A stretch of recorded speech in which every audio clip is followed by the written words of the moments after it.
Hello everyone, I am Caroline Isaiah and it is Friday. We are here with a testimony. So 6 years ago, I moved in this building and right next door, bumper in it, was a shopping plaza, a strip mall. And there was a barbed wire fence that went up the whole side, which separated the building from the shopping center.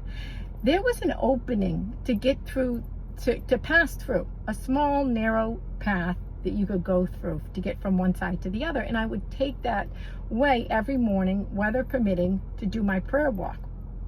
So all of a sudden they decided to pave the parking lot. And when they paved the parking lot, they closed up the fence for whatever reason, and they put barbed wire there just like the rest of the fence. So for about 6-7 weeks now, however long that this parking lot has been paved, I tried to go through the same way that I had went through for 6 years, but it was sealed up. So finally last week, I get nose to nose with this barbed wire, and the Lord speaks to me. And he says that I seal up things for a reason, but we still try to go through them. Old habits die hard. I'm sure you've heard that saying. So now let's just talk about the old habits. What is the actual sin? The actual sin would be gluttony, of addiction. So now he takes away, you've repented, you've renounced, you've come out of agreement with the actual sin, the strong man.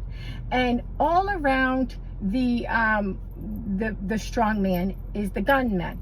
So we'll say the after effect of like a storm. There's a tsunami, there's a hurricane, and it leaves a great big mess, right? But the problem was the hurricane. The problem was the tornado. The problem was the tsunami.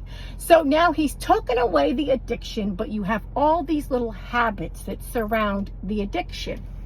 And we still try to, this is what we used to, oh, it's Friday, this is the day that I would have a drink. It's Friday, this is the day I would go out with my friends. It's Friday, and I'm going to try to go through that way anyways, that entryway. But God has sealed it up.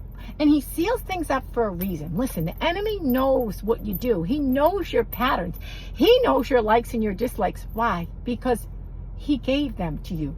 You told him what you liked. You told him what you didn't like. You come into agreement with that evil altar. You come into agreement with that sin, and you handed it over.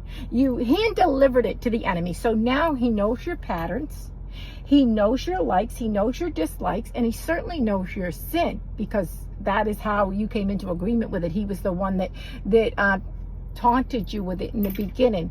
So when God seals something up, you can't get back through there. And we have to break those old patterns. We have to break the old way that we